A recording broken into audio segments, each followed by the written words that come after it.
What role does Africa play in a global economy? African countries say they're marginalised and complain global financial policies hamper their access to capital markets.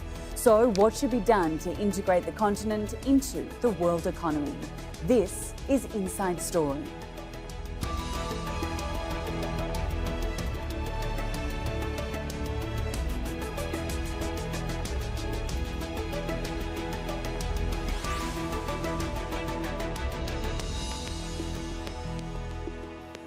Hello and welcome to the program. I'm Emily Angwin.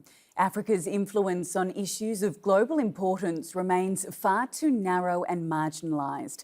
African leaders made those comments earlier this week in Washington, D.C., as the International Monetary Fund and the World Bank held annual meetings. The IMF's latest economic outlook for Africa shows the region faces uncertainty as countries' attempts to bounce back from the pandemic have been hampered by the war in Ukraine. Regional leaders appealed for the continent not to be forgotten. They say assistance would have more impact if contributors listen to those they're helping, who better understand the conditions on the ground. The governor of Kenya's central bank says emerging markets have become collateral damage, saying innocent bystanders are being punished. He says a failure to address spillover effects will have costly spillback consequences for the world. For now, African nations face having to borrow more to keep their people from going hungry. South Africa's finance minister says the continent's leaders have little faith in the developed world after it's missed its target to channel $100 billion per year by 2020 to help developing nations cope with climate change. He also went on saying we were proponents of the debt relief, but the design now we're not happy with. So let's take a closer look at the challenges the continent is facing. Growth this year is expected to slow sharply by more than 1 percentage point to about 3.6%. That means it's too slow to make up for the ground lost to the pandemic. Rising food and energy prices are impacting the region's most vulnerable people. And public debt and inflation are at levels not seen in decades. Inflation is expected to remain high this year and the next at 12.2% and 9.6%.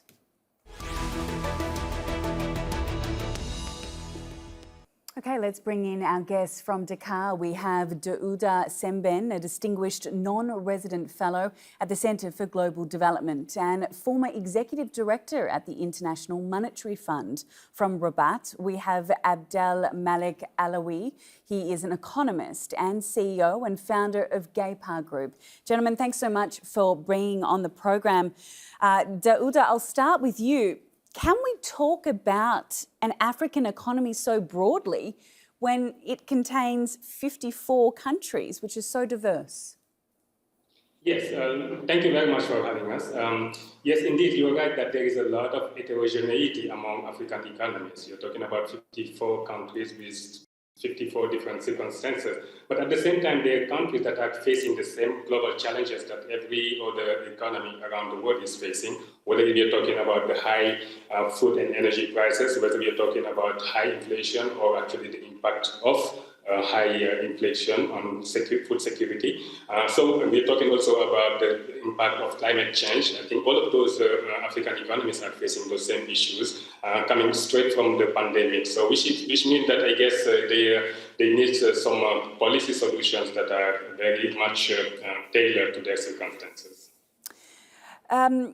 Abdel Malek, what are some of the ramifications for Africa if global financial policies aren't reformed to better serve the continent?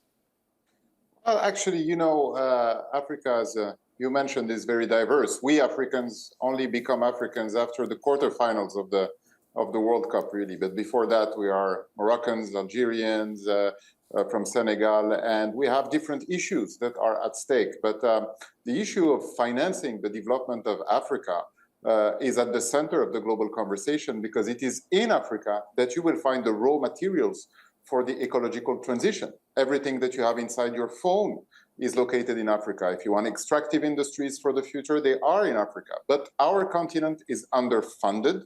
It has been underfunded for the last 25 years. And if we look at the words of economist Benjamin Graham, he says the market in the short term is a voting machine, but in the long term, it's a weighing machine. Africa has proved that it can fasten its development, that it can go much faster, but still we're having a bad reputation when it comes to financing our development, even though we are minor league players when it comes to corruption and to so many hindrances that are against us. Yeah, one of those issues is the levels of public debt, particularly across Eastern and Southern Africa's low-income countries. They have doubled over the last decade. Is the management of debt a key role here? And I'll address that question to you, Daouda. Yes, indeed, you're right that I think since for the past several years, there has been actually a huge build-up in debt in many countries. And that's not just in Africa, it's actually all around the world. But in particular, in Africa in particular, there has been actually quite a strong build-up of debt in some countries as they try to respond to the pandemic crisis, as they try also to respond to legitimate need in building infrastructure and also responding to the demand from the population.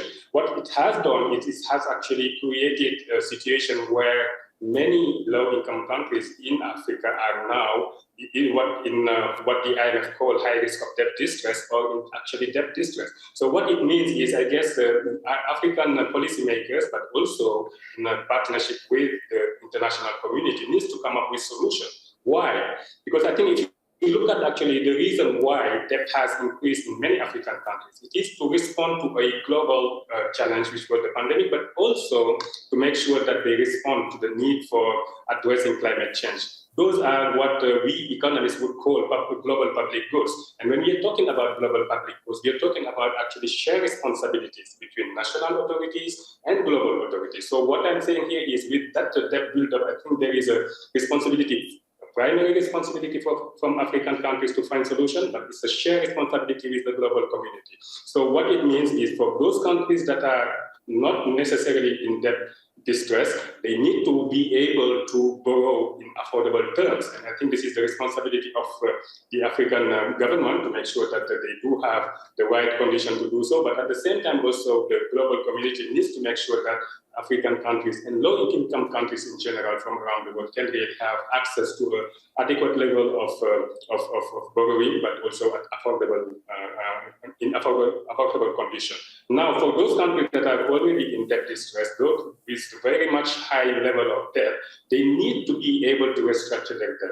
And I think the international community, starting with the G20, has actually come up with a common debt framework. Unfortunately, the problem is so far the three countries that are from Africa that apply for it have not been able so far to get actually a resolution of their these countries, but also for any other countries that might be in similar situation. Let's look at some of Africa's larger economies now, the likes of Nigeria, South Africa and Morocco. Abdelmalek, you're in Rabat in Morocco. What role does that country play in the economic situation across the continent? Well, in a nutshell, Morocco has been pursuing a very strong African agenda under the leadership of His Majesty the King Mohammed VI, because after the financial crisis of 2008, our traditional partners, which were Europe, had very, very slow growth rate. Today, I can tell you that Morocco is the second largest investor in Africa and the first investor in West Africa. But this is very important because we witness that the conversation is changing completely. If you just look at last week, which country received a warning from the IMF? It was the UK. It was not an African country.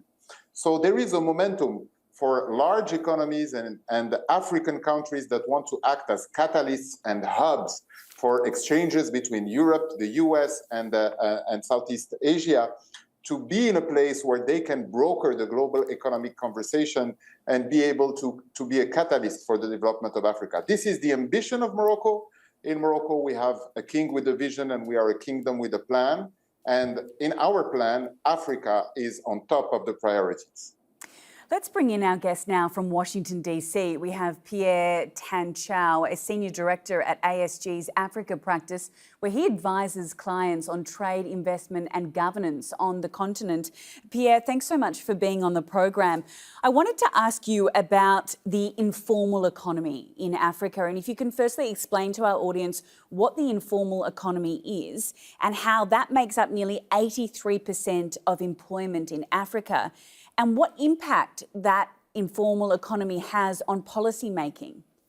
Well, thanks for having me on. You've essentially said it all, the importance of the informal economy and the development of the continent. I mean, many times economies, when they talk about how Africa is going to move forward, they talk about boosting production, manufacturing, infrastructure, and some of the larger projects, which is right.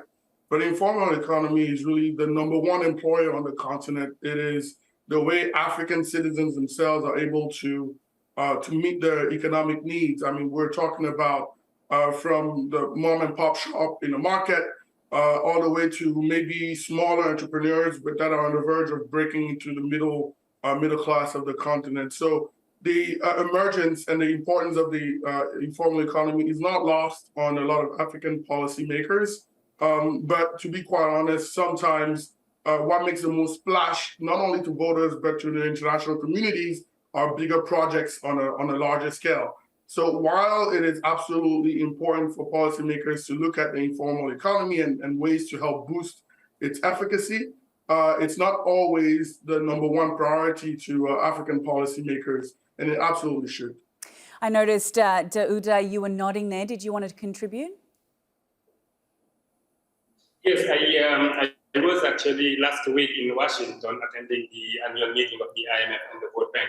And I think right now at this stage, we're talking about a situation where not only African economies, but the global economy is under stress because of the growing level of debt, because of the shocks that are emanating from the war in Ukraine, because of the shocks that are emanating from the environment, the climate change, and in Africa also because of security crisis in some countries. So all of that requires that the international community and African policymakers do their best to mobilize both domestic and resources from the international economy. So when we talk about the domestic resources, we are talking about making sure that everyone in the country be able to contribute a fair share of the revenue that are needed to respond to the need of the population, of course, depending on how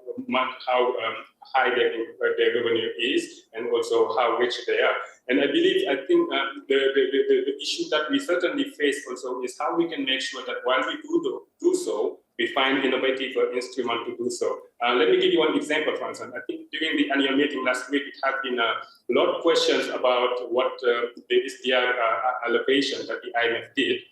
As you recall, it was $650 billion that were allocated to the 190 members of the IMF. And out of that amount, Africa only got 33 billion out of it. And I think after that, knowing that this wasn't enough to respond to the need of Africa, the international community, through the G20, committed to reallocate up to 100 billion. At this stage, it's not yet actually, that commitment has not been fulfilled yet, although there has been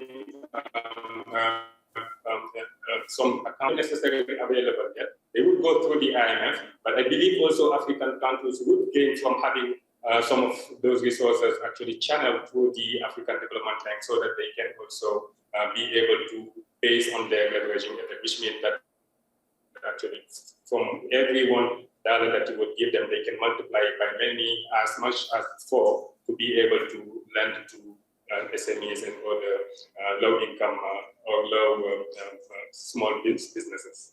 Yes, and just to reiterate what Daouda just said, of the IMF's $650 billion global allocation in special drawing rights, only $33 billion, which is just 5%, was allocated to Africa.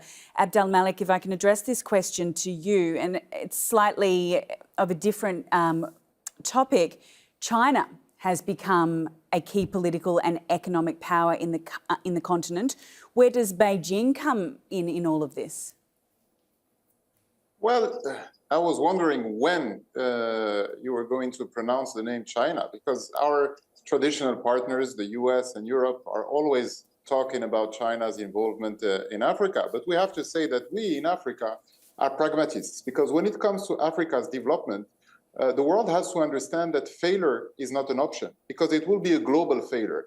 Every year, 14 million young Africans enter the job market, and only 7 million of those 14 million enter the formal sector. And China has been a driving force in so many sectors in Africa, and they're having a partnership that is very different from the partnership that Africans have with Europeans or with Americans, which is a partnership, no questions asked, about internal politics. They're not meddling with political issues with African countries. So of course, China is an important partner, a partner with a long-term agenda. And the Chinese are investing heavily in agriculture, in tech, and it's normal that there is this competition. But I have to say, we as African are agnostic. We want to work with every country, every superpower that is sharing our ambition to develop the continent. Pierre, I noticed you were nodding profusely there. What did you want to add to the conversation? No, I agree with my esteemed panelists that there has been a lot of conversation around Chinese investment in the Chinese role. I'll just paraphrase something I heard that the Director General of the WTO say, Dr.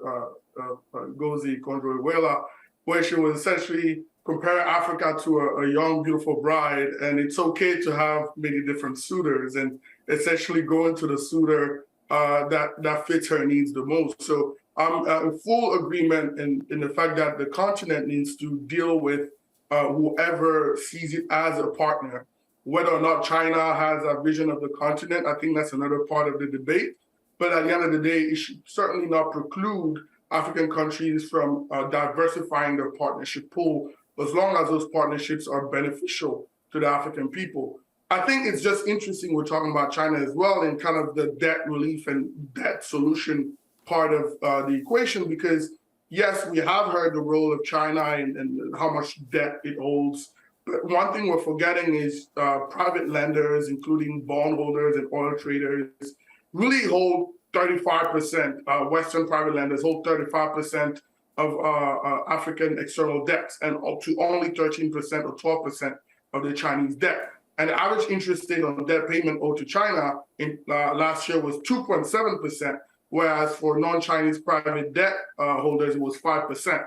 So you do need to have a shift in only focusing on the Chinese lending, especially as we talk about debt relief, but also talk about the private lenders who can play a bigger role. There really won't be any debt relief and a solution to debt that the African countries are facing right now if the whole landscape, the whole universe of debt lenders is not involved, not just the Chinese.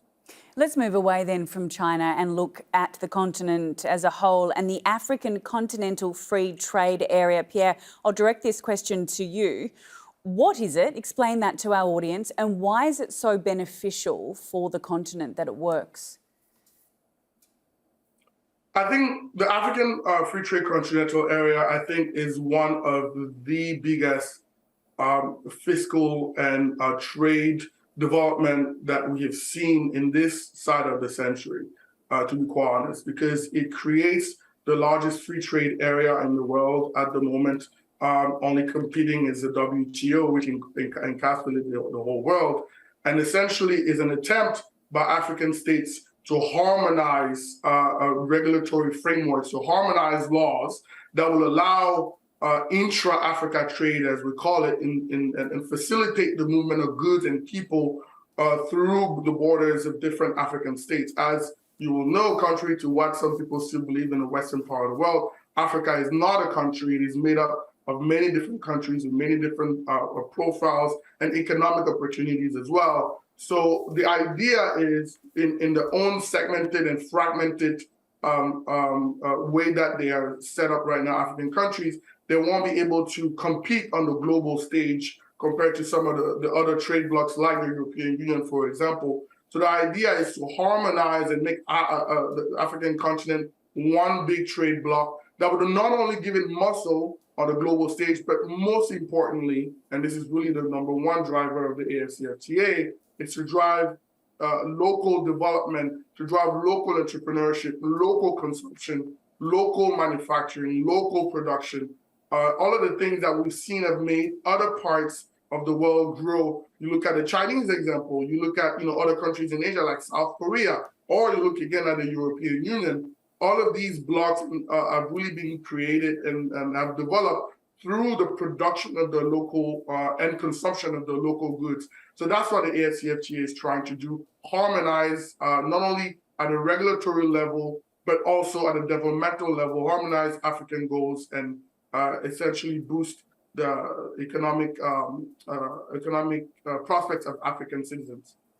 Speaking of resources, African countries have massive natural resources that they can tap into, and I'm conscious that we're running short of time. So, Abdelmalek, I'll address this to you. How can big African hubs like Morocco help shore up the leverage for the continent in the context where natural resources are badly needed, especially as a result of the Ukraine war? I mean, that's a big issue. And in Morocco, as you know, we're the world's largest producer of phosphate, so we have a direct impact on agriculture. And the key is very simple. We need to go up in the industrialization ladder, and we need to fill in all those gaps and enable local manufacturing. And for this, we need investment.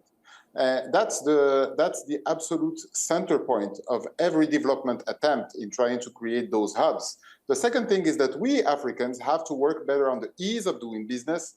We have to fight brain drain because there are key issues. And in that point, I mean, I would like to stress out something very important, that we as Africans and as Moroccans were particularly shocked by the declarations of the head of the external relations of the EU, Josep Borrell, who said 2 days ago that in Europe they succeeded in creating a garden and they are now surrounded by the jungle. And they're afraid that the jungle might take over this garden.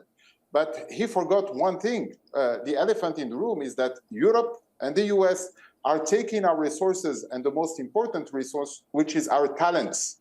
They're preventing illegal migrations, but they are easing the brain drain and talents to go. So in Africa, we need a global initiative to retain our talents so we can have industries that are talent-based, flourish, and help us develop more industrial sectors and have those clusters with ecosystems in industry, in automotive, in cars, in all industries that are not affected by the fourth industrial revolution, which is destroying blue-collar and white-collar jobs.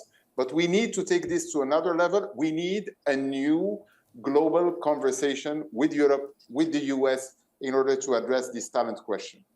Daouda, we only have 1 minute left, so I'll leave the final response to you. We've been talking about the ramifications for Africa, but what are the ramifications for other parts of the world if global financial policies aren't reformed to better serve African countries? And if you allow me actually to quickly contribute to what has just been said, we started talking about the global challenges. We started this discussion talking about the global challenges facing the global economy, but also facing Africa. And now we are talking about all of those opportunities that Africa has to offer, about the free trade area, the natural resources that you talked about. I could also talk about the growing middle class, which the African Development Bank estimated it has tripled between 1980 and 2010. So all of that actually show that Africa actually has a lot to leverage on. But for that to happen, I think the global financial system has to be ready to support Africa, but also other regions that are in similar situation. And for that, the multilateral development bank has a big role to play, particularly the World Bank. And I think the recent report that was commissioned by the G20, which actually required the multilateral development bank in general to increase their capacity to mobilize more private capital, should be actually given the right follow-up so that I guess Africa and other developing countries in general and emerging market economies can benefit a lot from their lending capacity. Plenty of moving parts to this issue. Gentlemen, thank you so much for your time, your insights and your passion. Thanks to our guests, Daouda Sembène, Abdelmalek Alaoui and Pierre Tancho. Thank you too for watching at home. You can see the program again anytime by visiting our website aljazeera.com. And for further discussion, go to our Facebook page. That's facebook.com/AJ Inside Story. You can also join the conversation on Twitter. Our handle is AJ Inside Story. From me, Emily Angwin, and the team here, bye for now.